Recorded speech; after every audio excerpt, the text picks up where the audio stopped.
Apenas levanté la niña así, mi esposa me hizo ojitos a mí.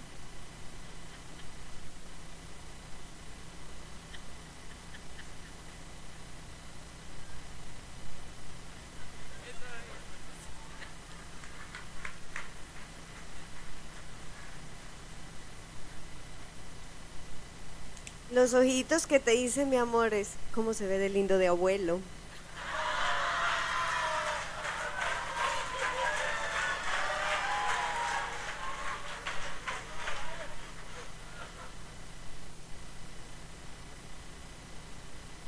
No te estoy llamando viejo, mi amor. De hecho, estamos muy jóvenes, pero hay un tiempo para todo. Qué rico verlos en esta mañana, familia hermosa, amada, preciosa de Dios. Quiero felicitar, me voy a tomar el atrevimiento, mujeres. Quiero felicitar a todos los caballeros que asistieron a este congreso. Gracias, gracias, caballeros, porque necesitamos hombres de valor, hombres que sepan llevar las riendas de la casa, hombres a los cuales nosotros como mujeres nos sepamos sujetar sin temor, que podamos decir: tengo un sacerdote en casa, un buen administrador de todo. Y al decir un administrador, a uno se le hace los ojitos como signo de pesos, pero no es solamente esa parte. A veces la mujer hasta es mejor administradora en esa parte. Pero ¿qué tal la administración de toda la provisión celestial que Dios nos da? Que esa no tiene precio.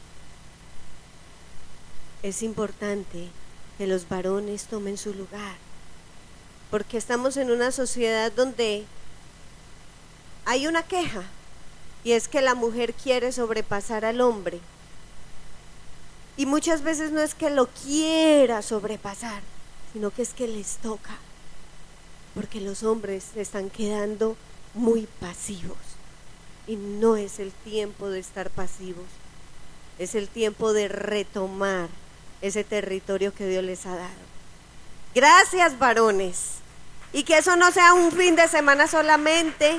Los vi aquí danzando y yo decía: gracias, Señor, qué bendición, porque son ejemplo para nosotras como mujeres y para los hijos y para todo un pueblo que está expectante afuera. Amén.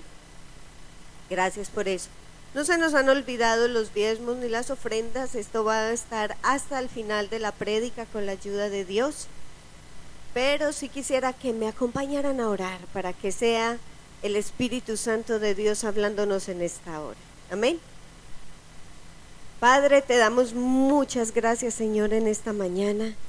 Gracias porque pudimos venir, Señor, a este santo lugar a buscar tu presencia.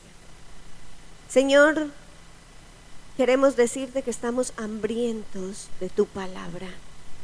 Nuestro espíritu anhela ese alimento que viene solamente de parte tuya. Hoy, Señor, disponemos todo nuestro ser, espíritu, alma y cuerpo, para la exposición de tu palabra. Hoy, Señor, yo te pido en el nombre de Jesús que quites todo prejuicio de nuestra mente, que seas tú, Señor, colocando un corazón sensible en nosotros, Señor. Quita, erradica, Señor, todo corazón de piedra, toda dureza de corazón, Señor. Hoy declaramos que tenemos una mente lúcida y que el tema de esta mañana, Señor, llegará a nuestros corazones y brillará, porque es tu palabra, es tu verdad. Y vamos a ser edificados y vamos a ser instruidos. Y por lo tanto, Señor, la bendición llegará a nuestra vida. Gracias, bendito Dios. Gracias, bendito Padre, por estar en este lugar. Unge mis labios, Señor. Gracias, su majestad, por extenderme tu seno y tocarme para la exposición de tu palabra. En el nombre de Jesús, amén y amén. Ay, gloria a Dios, Él se lo merece. Fuerte, fuerte, fuerte, fuerte.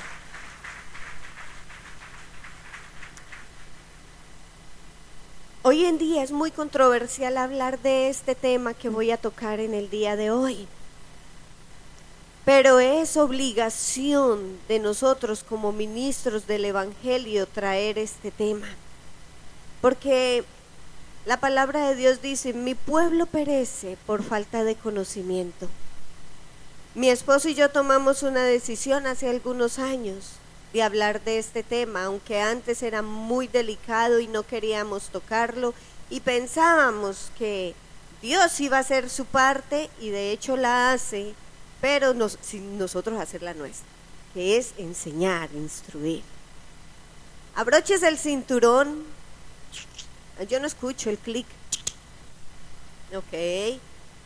Te quedó como apretadito. Aflójeselo un poquito, pues tampoco es que se asfixie, pero póngase el cinturón, porque en esta mañana vamos a hablar de lo que es la ofrenda. La ofrenda. Vaya. La ofrenda es algo diferente a los diezmos. Sabemos y hemos escuchado acerca de los diezmos, y en esa parte hemos visto la bendición porque hay obediencia. El diezmo es la 10ª parte apartada especialmente para Dios. Es el 10% de la ganancia de todo lo que recibimos, ¿verdad? Es separar 1 de 10. Y esto es un mandato, esto es una obligación para todos los que decimos ser hijos de Dios y que creemos que Él es nuestro proveedor. Es una obligación el diezmo. La ofrenda no es de carácter obligatorio. La ofrenda es algo voluntario, es algo que se ofrece. Ofrenda, ofrecer. Cuando yo ofrendo algo, yo lo estoy dando de corazón. Generalmente yo doy una ofrenda por agradecimiento, por admiración, ¿verdad? O sea que una ofrenda es un regalo que se hace. En eso estamos claros, ¿verdad? Pero la ofrenda no la inventamos en este tiempo. De hecho, la ofrenda está desde Génesis. Cuando Adán y Eva salieron del huerto del Edén, se muestra en la escritura la primera ofrenda que fue dedicada de parte de Caín y Abel. Recordamos esa ofrenda, que una fue ofrecida de una manera y otra de otra, ¿verdad? Que no es la calidad, sino la actitud de corazón la que Dios ve en estos dos chicos. O sea que ya venía una enseñanza, porque si ellos dos como hijos de Adán y Eva venían y traían una ofrenda, era porque Adán y Eva también lo hacían, ¿verdad? En eso estamos claros. De ahí en adelante, entonces, todas estas generaciones a partir de Adán y Eva y todo esto siguen con la ofrenda. O sea que no es algo de la década. Es algo que viene desde muy atrás. Es algo que Dios nos enseñó a hacer. Y nosotros en Levítico, en el libro de Levítico, vemos varios tipos de ofrenda. Vemos, por ejemplo, la ofrenda que se llama el holocausto, en Levítico 1. El holocausto es la ofrenda, o es la única ofrenda que se quema totalmente. Toda esta es consumida y es entregada a Dios. Está la ofrenda vegetal en Levíticos 2. Yo no voy a ahondar en el tipo de ofrenda, solamente los voy a mencionar y a dar como una pequeña especificación de ella. Está entonces en Levíticos 2, está la ofrenda vegetal. Les doy estas citas y les doy estas referencias para que usted indague sobre ellas, porque es algo hermoso. Usted hoy de aquí va a salir teniendo más conocimiento acerca de la ofrenda, y va a salir con un deseo y un gozo en su corazón para ofrendar. Así lo declaro en el nombre de Jesús. La ofrenda vegetal, entonces, se encuentra en Levíticos 2. Y dice, cuando alguno traiga al Señor una ofrenda de cereales, deberá traer harina de la mejor calidad, sobre la cual echará aceite e incienso. Luego la llevará a los hijos de Aarón, los sacerdotes, y uno de ellos tomará un puñado de harina con aceite junto con todo el incienso y lo quemará sobre el altar como ofrenda quemada de recordación de aroma agradable al Señor. Entonces llevamos dos tipos de ofrenda, el holocausto, que se quema todo, y la ofrenda vegetal. Está la ofrenda de paz en Levíticos 3. Es una ofrenda de gratitud a Dios. La principal característica de la ofrenda de paz era la comida de la fiesta. Compartían con Dios, con los sacerdotes y con la persona que hacía la ofrenda. Esta era la única ofrenda que se podía comer y compartir. Esta ofrenda de paz siempre se ofrecía de último. Si las personas llevaban otro tipo de ofrenda, la ofrenda de paz era la última que se hacía, porque era un tipo de celebración. ¿Ok? Y está la ofrenda por el pecado y la culpa, que está en Levítico 4 y Levítico 5. Esta ofrenda era diferente para todas las personas. Se usaba un buey joven para el sumo sacerdote y la congregación. Se usaba la cría de una cabra para los gobernantes. Se usaba una cría de cabra hembra o cordero para el pueblo común. 2 tórtolas o 2 palomas si la gente era muy pobre y no tenían la capacidad de llevar un becerro o de llevar una cabra. Estos son los tipos de ofrenda que se encuentran en Levítico. Esta ofrenda por el pecado y por la culpa era la primera ofrenda que se hacía cuando las personas iban al santuario, cuando iban al tabernáculo, cuando iban al templo. Estas ofrendas, sobre todo esta de la culpa y del pecado, la gente llegaba con el animal y colocaban las manos encima de él, declarando el pecado que quería confesar a Dios. Declaraban el pecado y esa misma persona era la que mataba el animal y luego lo quemaban. Y así entonces expiaban el pecado. Esto era ofrenda a Dios. Esta ofrenda era la primera, la ofrenda por el pecado. Y ya después, si quería hacer una ofrenda de vegetal, si quería hacer la ofrenda de paz, lo podía hacer. Pero esta ofrenda de la culpa o del pecado era la primera que tenían que hacer. Ahora, lo lindo de todo esto es que en Jesús se cumplen todo este tipo de ofrendas. Cristo Jesús hizo una ofrenda como un holocausto, porque el holocausto es entrega total.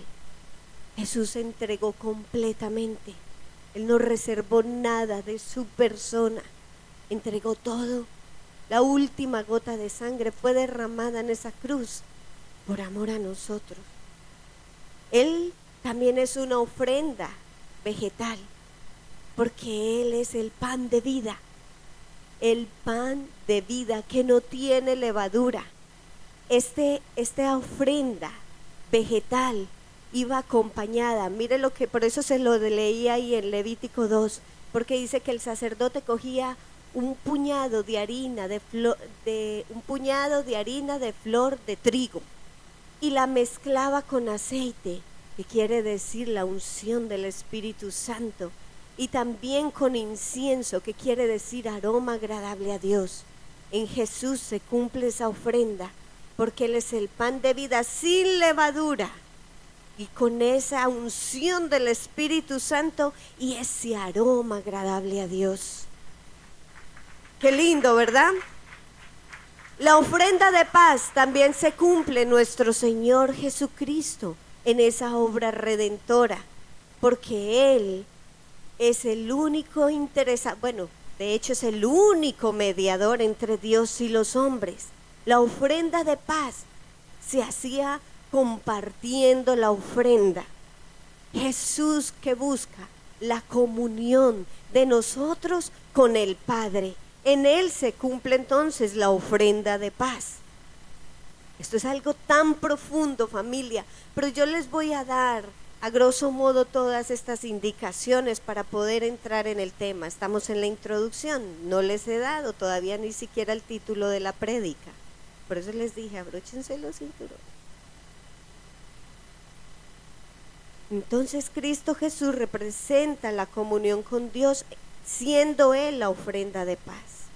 Y obviamente la ofrenda por el pecado y la culpa. Él fue el cordero inmolado, sin mancha, perfecto, que fue sacrificado por mi pecado y por tu pecado, por nuestra culpa y por tu culpa.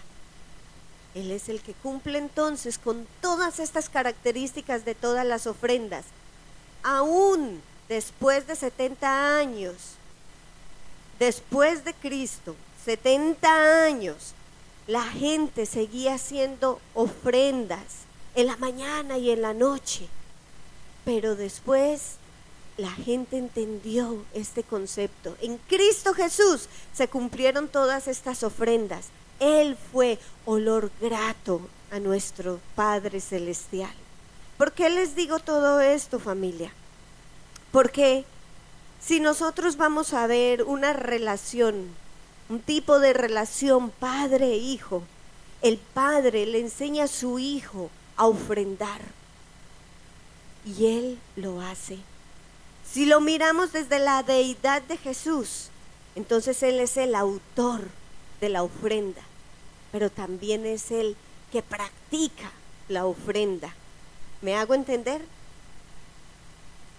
Y si lo miramos como Dios y pueblo, Dios nos sigue enseñando cómo ofrendar.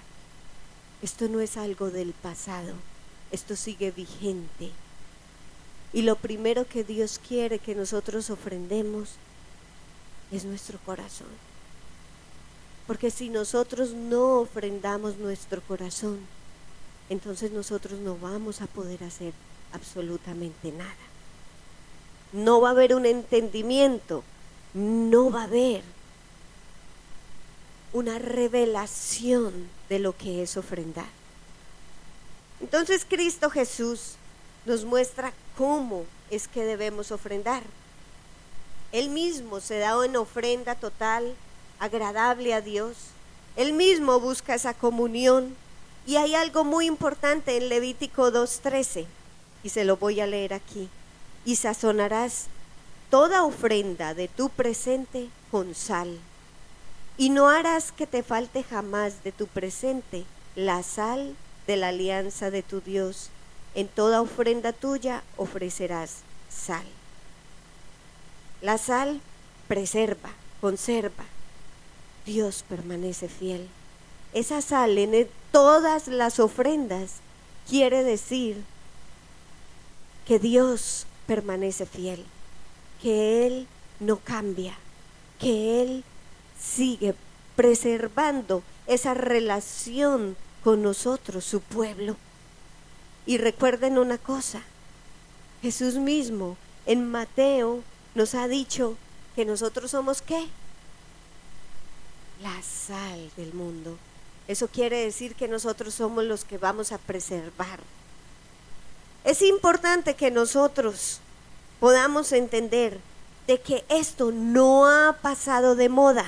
La ofrenda no ha pasado de moda, sigue vigente. Hay muchas personas que dicen, eso es del Antiguo Testamento, pero nosotros podemos ver cómo en el Nuevo Testamento Jesús la prueba y Jesús ofrenda.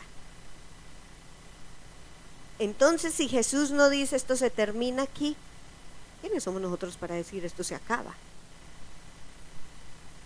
¿Verdad? El título de esta prédica es Gracias Dios por enseñarnos a ofrendar. Gracias Dios por enseñarnos a ofrendar. Quiero que me acompañen a 2 de Corintios capítulo 9.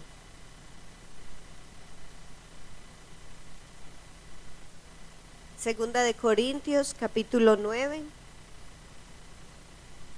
Y vamos a leer desde el 6 hasta el 15.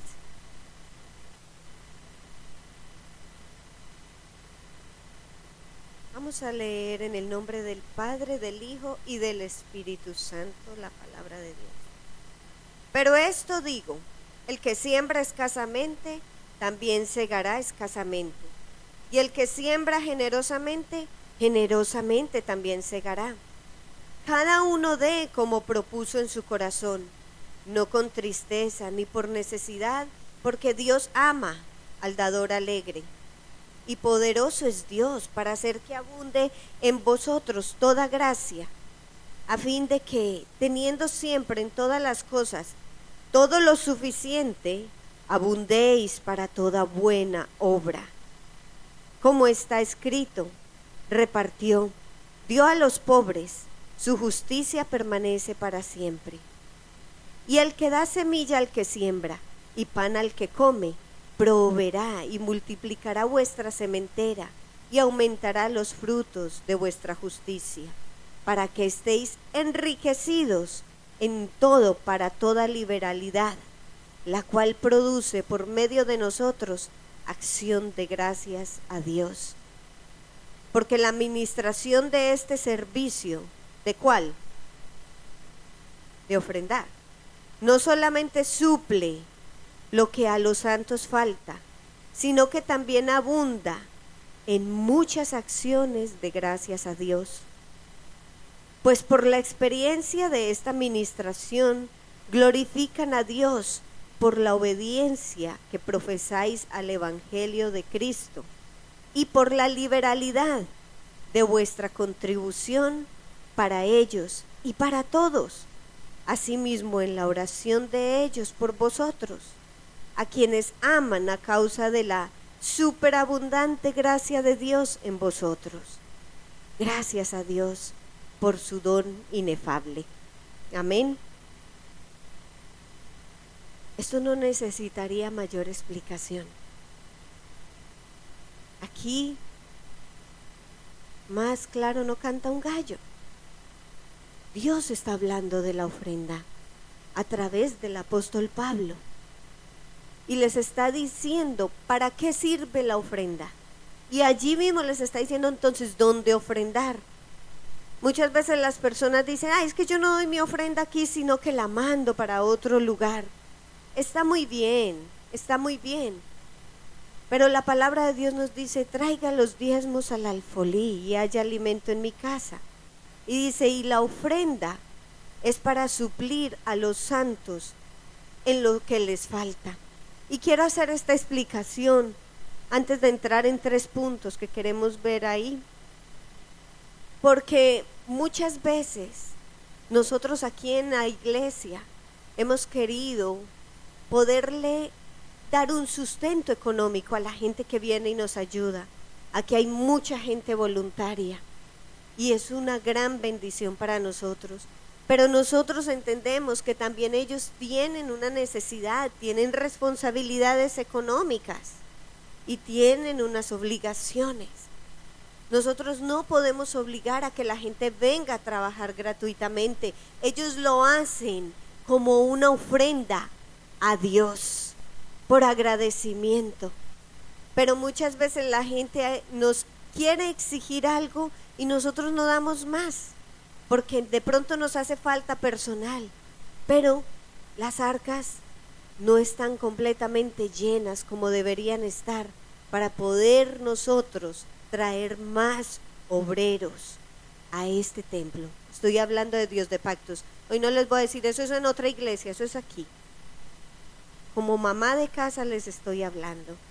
Y por eso es tan importante que nosotros aprendamos a ofrendar, a diezmar. La bendición me la llevo yo, la ofrenda, la bendición me la llevo yo.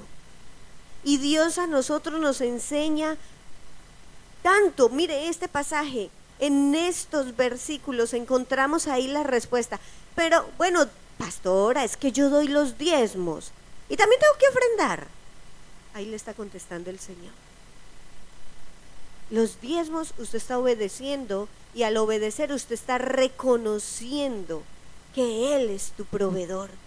Esto es algo espiritual. Mire, cuando usted diezma, usted está guerreando espiritualmente, porque usted está diciéndole al devorador: cuidado, porque esto que yo tengo le pertenece a alguien y usted no me lo puede tocar.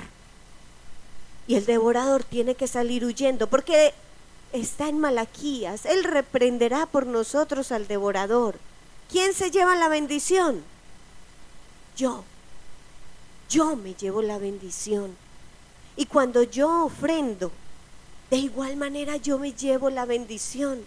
Entonces es importante el diezmo y la ofrenda. Lo que les decía al principio, que nosotros antes no hablábamos de esto porque nos daba temor que la gente iba a salir corriendo. Ay, en esa iglesia sí piden. Pero una vez el Señor exhortó a mi esposo, y mi esposo me lo dijo a mí. Me dijo: Mari, la gente se está quejando, están en una economía deficiente porque no saben aplicar este principio del reino en su vida, y la culpa es mía porque no se lo he enseñado. Y yo le dije: hay que hacerlo. Y él me dijo: Mari, lo hacemos. Y sabe una cosa: si se van de la iglesia, que se vayan con la bendición, pero que no sea por culpa de nosotros y luego el Señor venga y nos reclame: no le enseñaste.